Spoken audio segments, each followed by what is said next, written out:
Angie, and you're watching Dontaesboxingnation.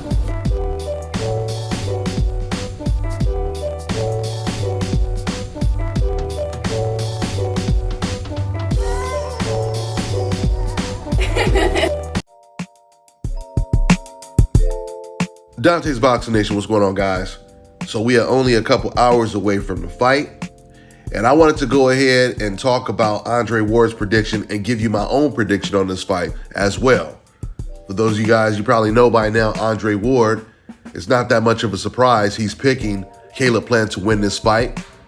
Andre Ward was actually working with Caleb Plant, helping him prepare for this fight, and on top of it, a lot of Americans are actually rooting for the American in this fight against Canelo Alvarez. I've already told you guys I'm rooting for my country when it comes to this fight, so I'm definitely rooting for Caleb Plant. But rooting for someone is not a prediction, and we're going to talk about that later on in the video. But let's first talk about what Andre Ward said. So Andre Ward, he said, and I quote, "This is a great fight and a great opportunity for a fighter like Caleb Plant.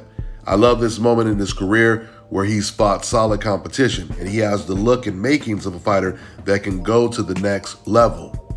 He has to prove it. I love those proving moments, and he's getting that opportunity against Canelo on November 6th. Trust me, it's not going 12.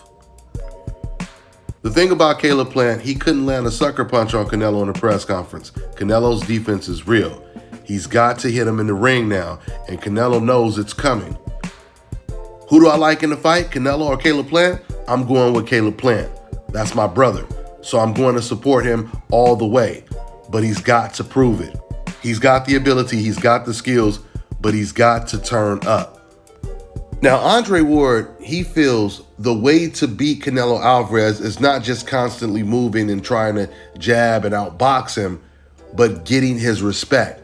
And that means fighting a little bit the way Andre Ward would fight.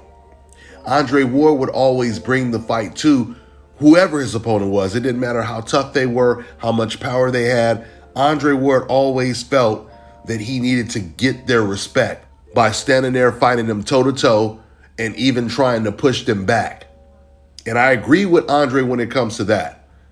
That Caleb, he needs to do that at spurts in this fight. But the problem is, I don't know if he has the defense to fight that way.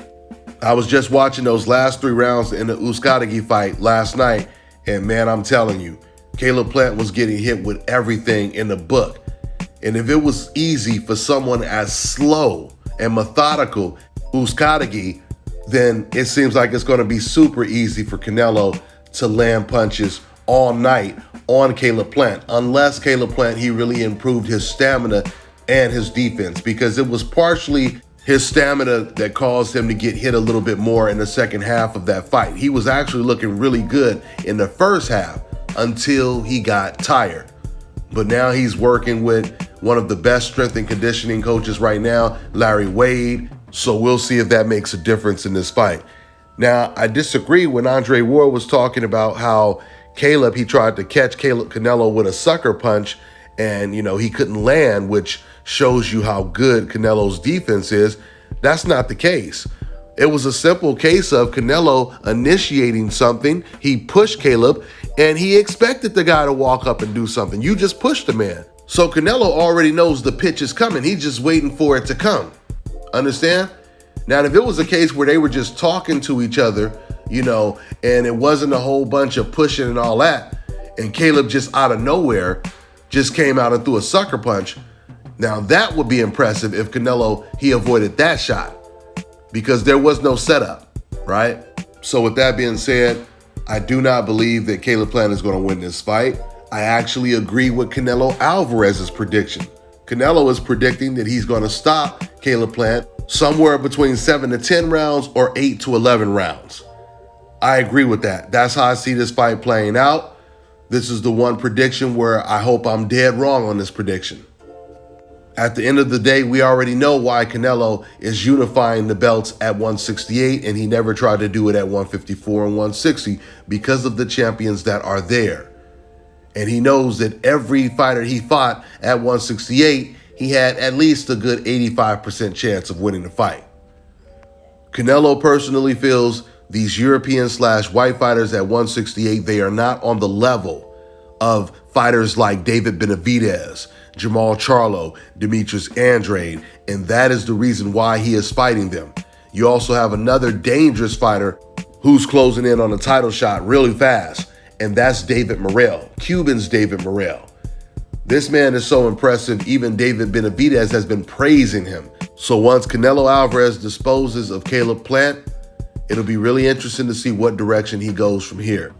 That's all I got for now, guys. I'm on to the next one.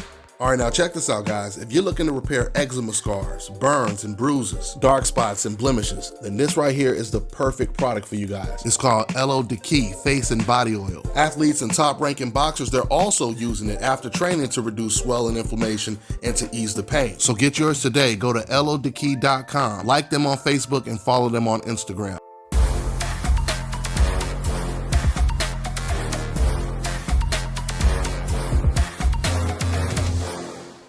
My name is Chris, and I'm all the way here from Anchorage, Alaska at ScalpCarolinas, and I'm here for my second treatment of SMP.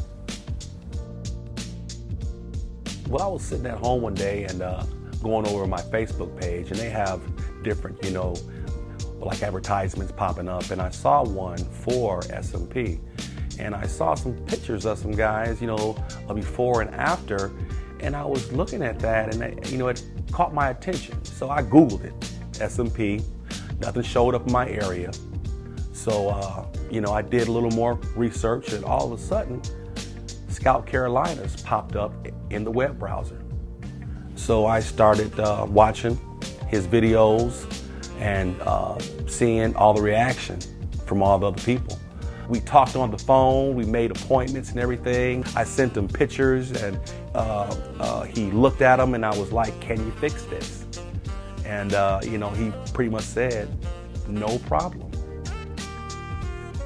My first session, he made me feel extremely comfortable. It was almost like I was talking to family. He started, and during the whole treatment, we talked and, about our families and our life, and, and things that he does and things that I do. And before I know it, the first session was over. When you see someone doing something that they love, as much as I see Enoch Glover love what he does, it shows in his work. I wouldn't point anyone in any other direction but here to North Carolina, ScalpCarolinas, to get this done.